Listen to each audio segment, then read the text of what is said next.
How's it, folks? Welcome to vlog 5. I just want to take the opportunity to give a massive thanks to everyone that's following me, all my subscribers, everyone that's watching the videos. This week I reached 4,000 watch hours for the year, which has now monetized my account, which was one of my goals, so that's awesome. So yeah, thanks very much. You can continue to help me by liking my videos, sharing them, and of course subscribing if you haven't done already. I'm just down the river trying to catch whitebait as usual at the moment. We've got another 5 weeks of the season left, and from about now on we're getting into the better weather hopefully, and the better whitebaiting. So yeah, I'll get the net in the water and we'll see if we can get a feed. So once again, thanks very much. Love the support and keep it up. Thank you.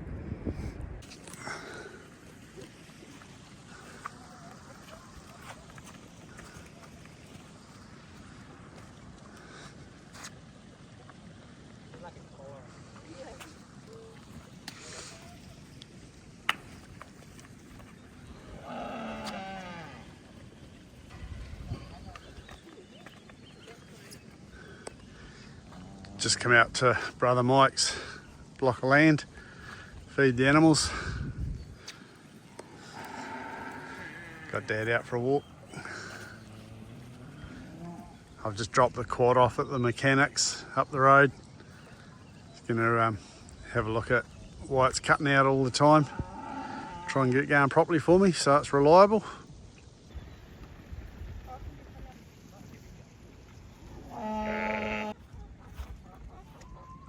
See if he's got any eggs.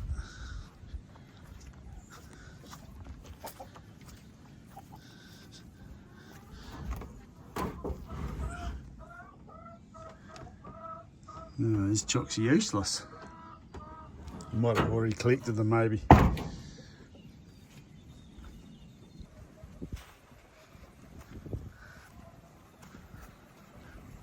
So for those of you that don't know, Dad lives in a nursing home in Hokitika. He's got dementia. He still knows who we all are, but he gets quite confused where he is and what's going on, a bit forgetful. So yeah, I get up and see him as much as I can. It's only about 20 minutes from Ross up to Hoki. He loves getting out, doing stuff like this, coming out the farm and getting outdoors. He was a mad keen hunter and fisherman and all that when he was a young fella, and through his early life growing up in Ross. He's a Ross boy. Worked hard all his life in his own business. He's a beekeeper and gold miner and all sorts of stuff. But yeah, bloody dementia's playing up with him now. Sad to watch a slow decline of someone like that, but that's life. Must have had enough getting back in the truck. Dad's, well, both Mum and Dad, but that's the reason why I've moved back home from Australia. I've been in Australia for 27 years. I left home when I was 16. So I've spent bugger all time with them since I was 16, and sort of I'm in a position at the moment where I can't spend time with them, so I'm taking that opportunity before it's too late. And yeah, trying to make a bit of money and have a bit of fun in the process.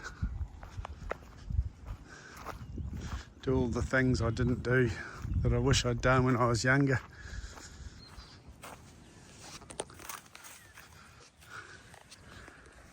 Farmer Mike.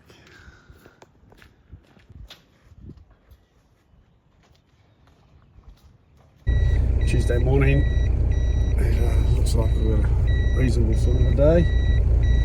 So I'm off down the river whitebaiting. I'm heading down to the Waitā today. The quad's in getting fixed up. So got to go in the ute, and can't get to the mouth of the Mikanui or the Totara in this one. It's too heavy and gutless, no good on the sand, so won't risk getting stuck. So off down the Waitā. There's a couple of people down here that just left. They said that I got here a bit too late. They were catching a few, but it's sort of died off. There's a lot of crap in the water. I got 28 whitebait in the last scoop, so it's better than nothing, but yeah, it's not real good. I've had about 4 scoops, I think, so I got 6 the first one, about 10 and then 28. So I don't know, we'll stick it out for a bit longer. Made the effort to drive down here, so don't want to give up too soon. A couple of seagulls on the edge there, trying to find 1 or 2. Be a good sign if they start picking them up. Right, we're going to do it again.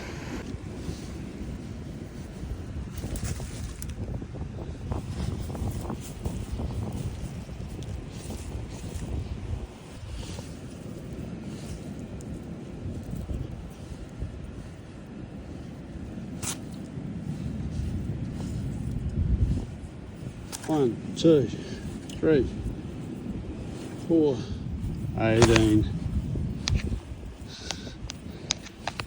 A lot of effort for 18 whitebait, or 19. A lot of effort for 19 whitebait. Make that 20. So the way we do it, or the way I do it, is I have a bucket of water. Normally, if you catch them more, I just chuck it straight in this bucket, scoop out any of the crap that's in there that I can, and then you run them over these screens and the live whitebait wriggle down, and that's how you end up with your bucket of reasonably clean or pretty clean raw whitebait. It's Wednesday morning now. I'm just on my way down the river again for the morning tide. I caught nothing yesterday, so it's a bit late, they said, so I'm getting down a bit earlier today. I spent all the rest of yesterday afternoon at home doing some editing on the computer and stuff like that. It started raining in the afternoon. It wasn't a very nice day, so yeah, just have a quiet day at home pretty much. Nothing exciting going on. But right, we'll hit the road. I'll get down the river and see if we can get some bait. Bugger. I was backing out the driveway. I thought, this is not feeling right. I just started going forward, and I was like, something's not right here. Bloody puncture. What an absolute pain in the proverbial. So, if you don't know, to get the spare wheel out, I didn't know this, I just had to do a bit of Googling, and then went home, got a torch. There's a hole in the middle of the bumper here, and there's the tyre's held up by a lug that's on a chain, on a bit of wire, and you've got to turn that down to drop the tyre. I would have assumed it was straight through, but going straight through you hit the tyre, so it's not there. It's actually over on an angle. It's over by the left rear wheel, sort of behind the left rear wheel. So you've got to go through on an angle like this to get it, and you use this long bar here, which is under the back seat, which I haven't worked out how to lift the back seat up yet. And then I couldn't find a proper jacking point. Like the jacks I've got are too small, but I managed to get it up. So we'll get it off, we'll get it changed, and we'll get down the bloody river. Oh, we're finally on the road. It took about an hour to bloody change that tyre. The learning from that is, if you're not familiar with a vehicle, you should actually work out beforehand little things like how to get the spare wheel off, how to get tyres off, stuff like that, because oh my god, what a drama. But we got there in the end, so I'm probably going to change my plan now. I was going to head down to Waitara, which is about a 15-20 minute drive. I think I might just go as far as Black Creek and have a look down there, which is somewhere I haven't fished ever before, I don't think, actually. But I was talking to the guy that owns the property yesterday, that you cross to get to the mouth. Worked out exactly where the mouth is at the moment, you know, sorted out my access from there, so it's all good. Right, we'll get there and see what she's looking like. We made it to the mouth of Black Creek, and it is not a good mouth for scooping. It's really shallow. See through here, just basically a sandbar, well, not a sandbar, a gravel bar right the way through. And it's flowing quite heavy. Well, you know, it's all through here, but you're not going to chuck your scoop net in there. And then once the tide comes up, she's going to come up sort of right along here by the looks of it. So I'm going to be up in the gorse bushes. I've made the effort to walk in here. It's only a 10-minute walk from the road, but I've made the effort to walk in here, so I'm going to stick it out here and just see what happens as the tide comes in, see what it looks like. It might, you know, might come good for scooping later on. And in, you know, half an hour, who knows. So I just had a call from the motorbike repair shop as well. The motorbike's ready to be picked up, which is good. So I'm going to shoot up to town this afternoon and grab that. Ended up being the coil. So that's why it was cutting out when it was getting wet. It's affecting the electrics of it. Back out on the road, heading up to the vehicle. It got too dodgy down there. The mouth's kind of facing north, very much like the Totra River's going north, and then it just swings and heads out to sea. And when the big waves start coming in, they blow over the sandbar. But between the mouth and the bank, where I was, there's very little room, and the big waves just started coming right up to the bank that takes you up onto the gorse and that. And yeah, it's just too dangerous. It takes one big wave, blow you off your feet, and suck you back out there, and you're a goner. So I called it. I got, I don't know, maybe a cup. I was getting, you know, 100 whitebait in a scoop, but a bucket full of crap with it. So it was taking 5 minutes to clean it all out. It's not worth the effort, really. Thursday morning, woke up and it was absolutely pouring down with rain. Lawn was all flooded, everything. So I don't know what it's going to be like down the river, but I'm going to head down to the Mikanui for a look. I think the mouth down there is looking quite good. The Totra River has blown straight out, so you no longer got the 5k trip up to the mouth there, which is good. But yeah, it was just, I don't know, I think the Mikanui's looking a little bit better at the minute, so I'm going to shoot down there today. When I was here a couple of years ago, for a couple of months, I built this 3-bay composting system, and this stuff here has been in here for 2 years. So I'm just going to dig it out and put it in the garden so that I can start rotating the other ones a bit. Good worm life in the compost, that's good. We've got our compost in piles in the garden beds. Just got to rake it in now. I'll rake it over the top and then I'll dig it in.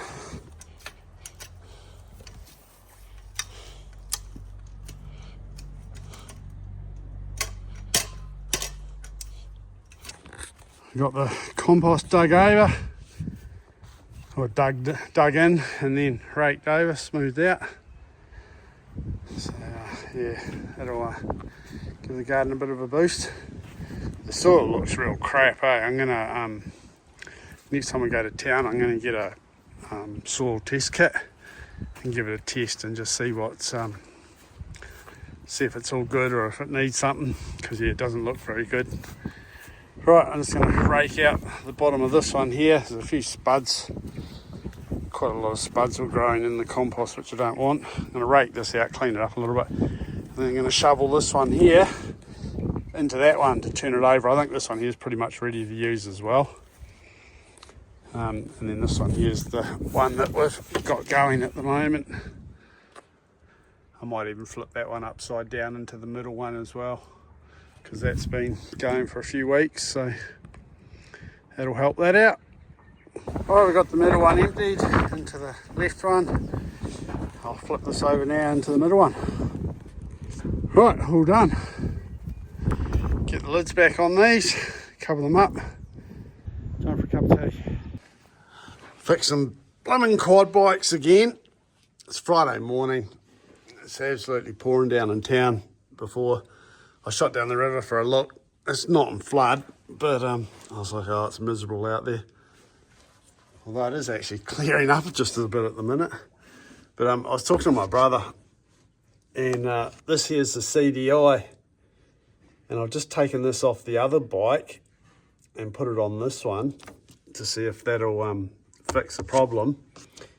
And I think this one's playing up as well because I can't start it. The other bike's been cutting out as well. So I think the CDI on both bikes is buggered. So I'm going to take this out again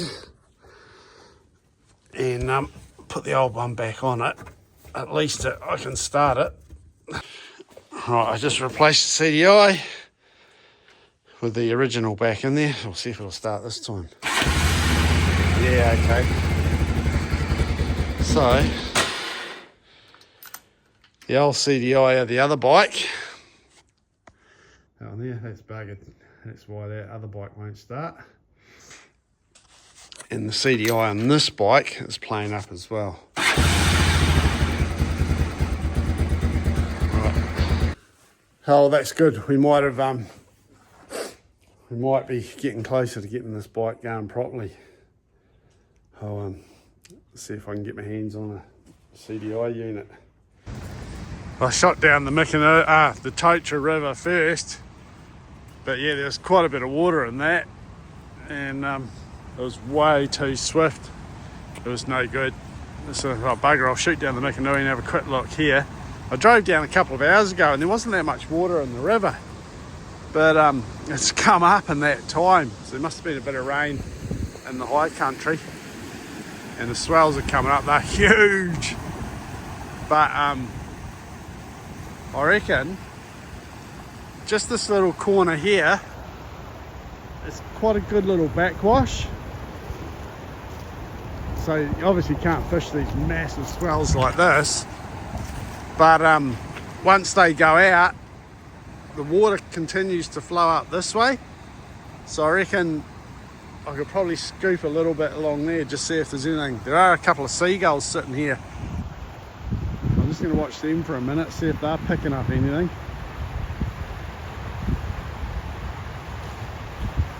If they're picking up bait, then it's going to be worthwhile probably.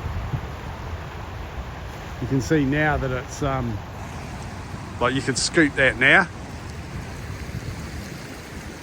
It's all flowing uphill.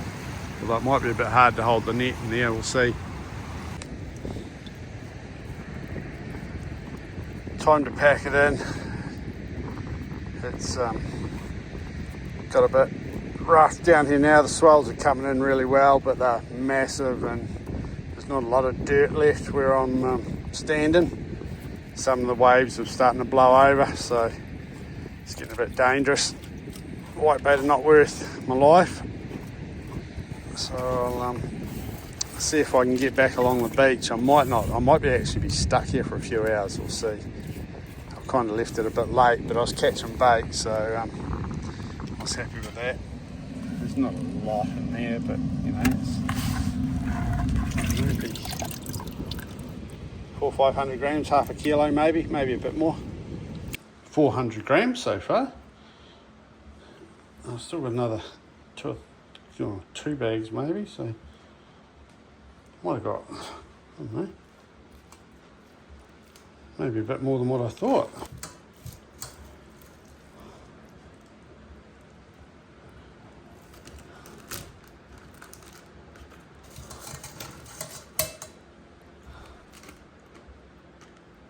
I reckon we're going to go close to 800 grams. Look at that, almost exactly. 198, 4 more whitebait, I reckon that'll make it 200. Look at that, exactly 800 grams.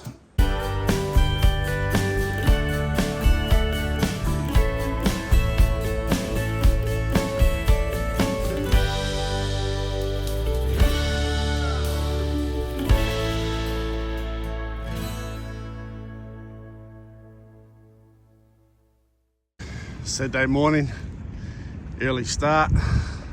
It's 20 past 7 and I think I've got here at the perfect time. The swells are just starting to push up. After yesterday, like the river was, you know, a bit of extra water in it from the rain and that, and the seas are rough as guts. Conditions are a bit better today, although the sea's still pretty rough, but yeah, hopefully I'll fish the whole tide today, because I'll stay here as long as I can.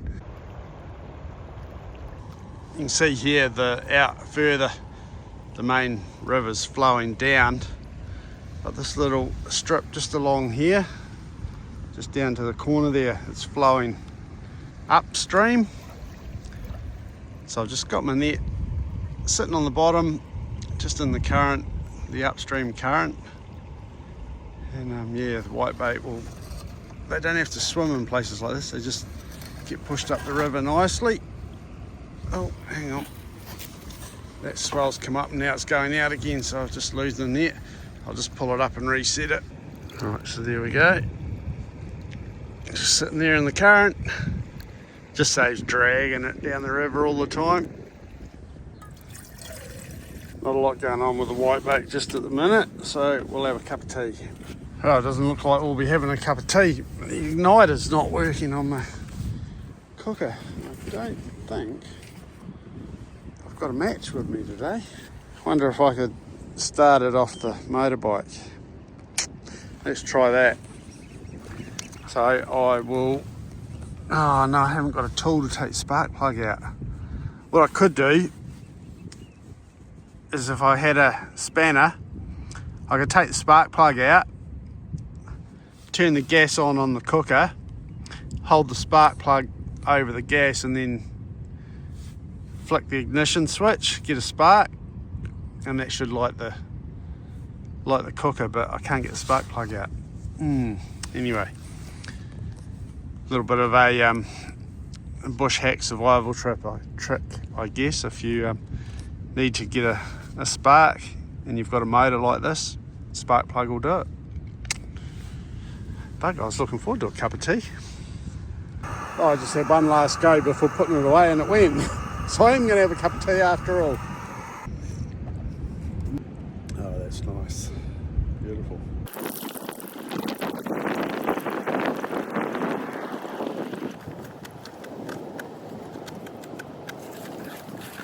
Alright, time to call it quits. I'm going home a bit earlier on the tide today than what I did yesterday, because I only just got through the mussel bed. The beach blows right up to the flaxes and that, and it was right there. I had to shoot through when the waves were out. It's about, I don't know, 300 or 400 metres you got to go. So yeah, lucky the quad didn't cut out while I was there. I think I fixed that problem though, so it's all good.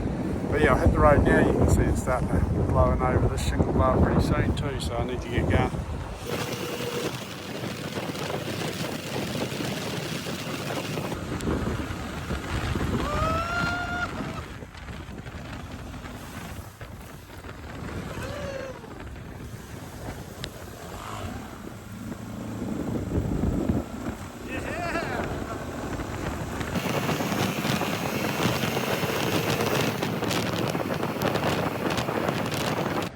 Sunday morning, down the river again.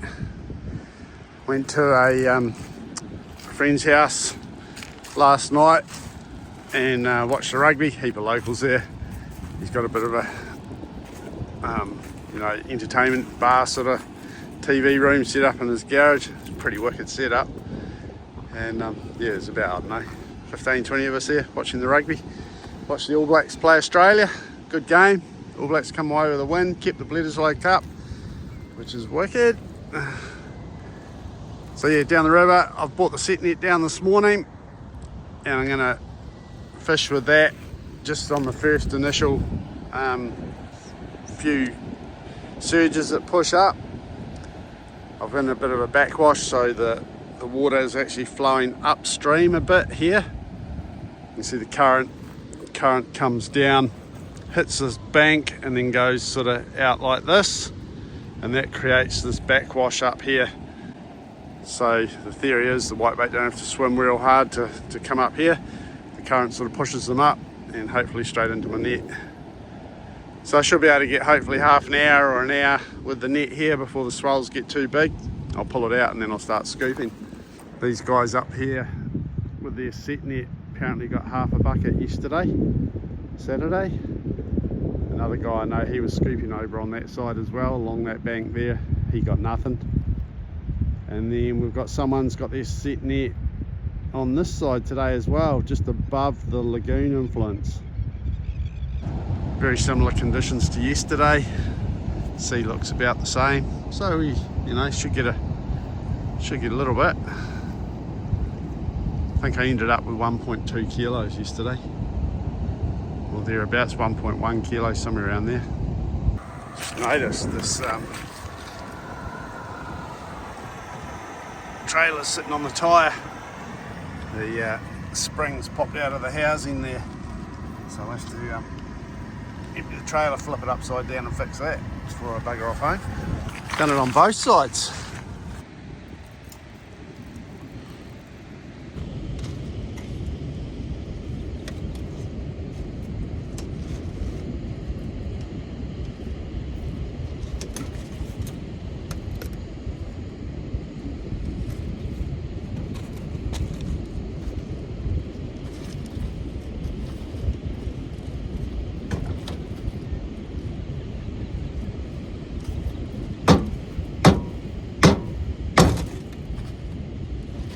That's it.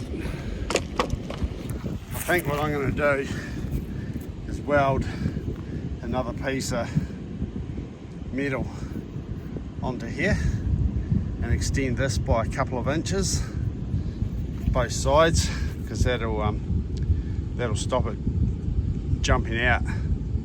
I can't really put a bolt and nut through it or screw through it, because then it'll stop the spring working. So yeah, it needs to be extended out to here. Just weld a bit of flat plate onto it. I think that'll be the go.